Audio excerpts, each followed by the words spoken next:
For nearly 100 years, the Chicago District Golf Association has stood for excellence in this extraordinary game of golf.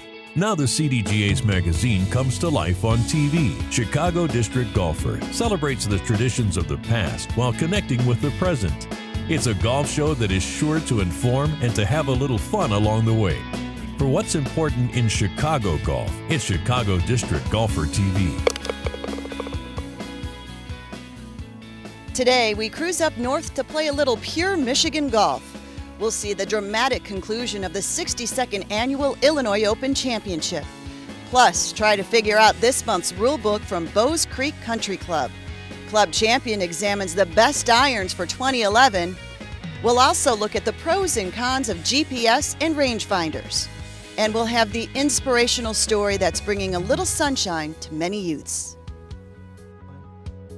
Chicago District Golfer TV is presented in part by your Chicagoland and Northwest Indiana BMW centers, Bowes Creek Country Club, Wilson Golf, the Bolingbrook Golf Club, and Club Champion. Hello again, everyone. I'm Jill Carlson, and welcome to Chicago District Golfer TV from the terrific Highlands of Elgin Golf Course. You've no doubt seen or heard those Pure Michigan commercials with the voice of Tim Allen. Well, we recently sent our Dave Lockhart up to the mitten, way up here, to find out if the golf's as pristine as those spots suggest. The Ultimate Driving Tour is brought to you by BMW. Our first stop is to the Lakewood Shores Resort in the town of Escoda. Here you will find 3 distinctively different championship courses in a serene environment. The most unique and challenging layout is the Links Land Delight, known as the Gales. If you watch the British Open, and a lot of people really enjoy watching the British Open because it's so different, the Gales is just that. You know, you've got the meandering burns, which are the streams that go throughout the course. You've got the sod-faced bunkers, the grassy hollows, which are just deep, low areas, and the double greens. It gives you the sense of being in Scotland and the coast of Scotland. Lake Huron is just about a mile away, so the wind tends to blow off the Great Lake, thus the name, the Gales. Also interesting to look at are some of the double greens. Here you see the 14th and the 11th from the side. Then check it out from the fairway on 14. It's quite a dramatic difference. Also at Lakewood Shores, you have the totally contrasting layout in Blackshire. It's Michigan's answer to the famous Pine Valley. Blackshire has some nice gentle rolls in it, but every hole is cut right through the trees. You have the sand waste areas along the fairways, tees and greens that give it a different look from most courses in northern Michigan. So it's a nice mix for the resort and this area. Moving west towards the center of the state is Forest Dunes Golf Club. Designed by the multi-talented Tom Weiskopf, this is a track that's part Parkland and part links. What's very unique, it's even unique for northern Michigan, the name is perfect.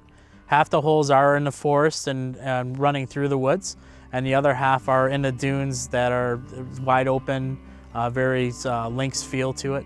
It's definitely not target oriented. There's only 2 holes here that you don't see right in front of you. The rest, you don't even need a yardage book to play. It's every hole is right in front of you and pretty self-descriptive as you're going through the holes. Fast greens are the norm at this Member for a Day facility.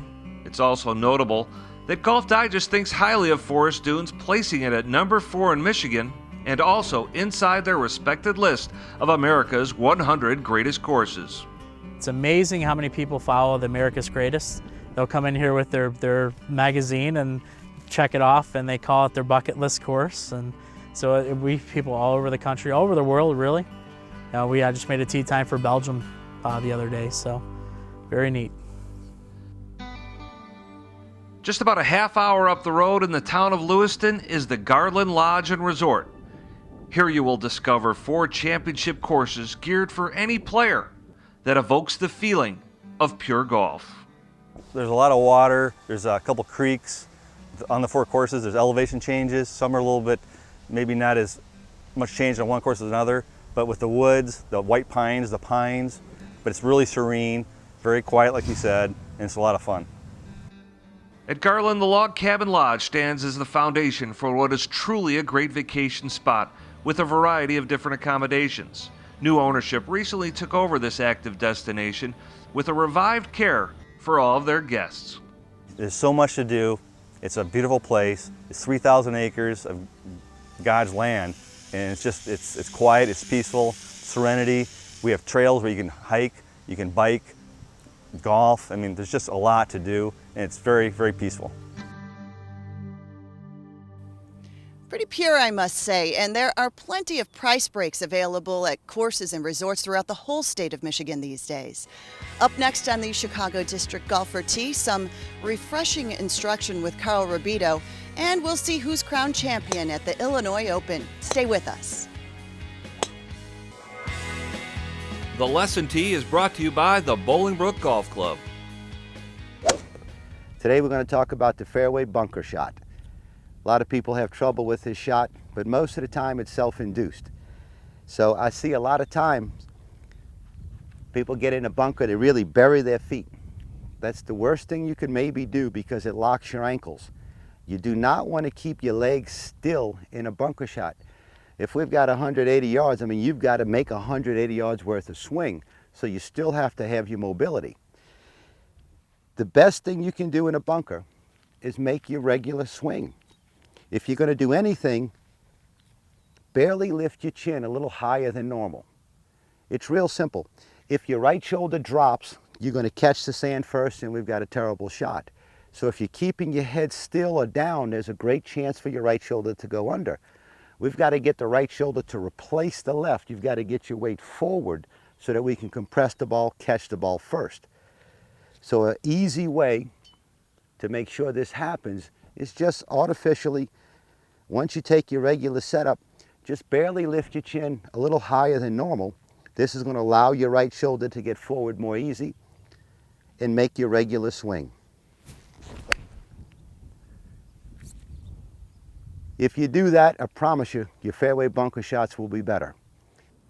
State supremacy is on the line at the 62nd Annual Illinois Open Championship from Hawthorne Woods Country Club, and there was plenty of drama in the final round. Mike Small's the story at the beginning of the week. The University of Illinois golf coach and part-time PGA Tour players hoping to tie the mark of 5 Illinois Open titles. I didn't play well enough. I just didn't hit it good enough. I didn't putt well enough, and I've been struggling coming into this event anyway. And I shoot a lot of scores around par. Yeah, hard courses, easy courses, hard days, easy days. I just shoot right around par. I'm just not getting a lot out of my game, and that's kind of what I did this week. A little history is made by 15-year-old Doug Gim of Arlington Heights. He's the youngest player to ever make the cut in the state's championship. I learned a lot about making calculations, and these guys really know how to golf their ball. They put in a lot of factors that I've never even thought of, so that was really cool. Recent Northwestern University grad Ravi Patel took home low amateur honors, posting rounds of 72, 70, and 68. Today I knew I was hitting it well, and I just wanted to make sure that I wasn't going to try and push for too much, and just go play my own game and do what I've been doing and just stay patient, and it paid off. So that felt really good to finish like that, and I birdied 17-18 coming in too. The players all got off to a late start in the final round thanks to heavy rains and lightning in the morning. The damp weather actually made the Hawthorne Woods course play a little bit easier as the competitors were able to go pin seeking on the soft greens. It came down to a 3-horse race with Philip Aroka leading by 4 shots over Bennett Blakeman and 5 over Michael Schachner. It became a 2-man race by hole 12, with Schachner and Aroka tied at 9 under par. Aroka regrouped though, and by the 17th hole, his lead was back to 3. Again, Schachner applied the pressure, sticking his second shot on the par 5 hole nice and tight, leaving him a 4-foot putt for eagle. Aroka needed to make this short birdie putt to give him a commanding lead heading to the final hole.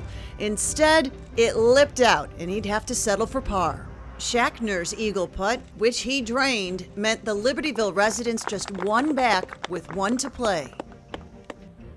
All players hit good drives on 18, but Schachner aggressively went for the pin with his approach and pulled it into the hazard next to the green with the ball landing on top of a rock. It would have been some story if he'd been able to pull off that tricky shot, but he could not, and he finished with a disappointing double bogey.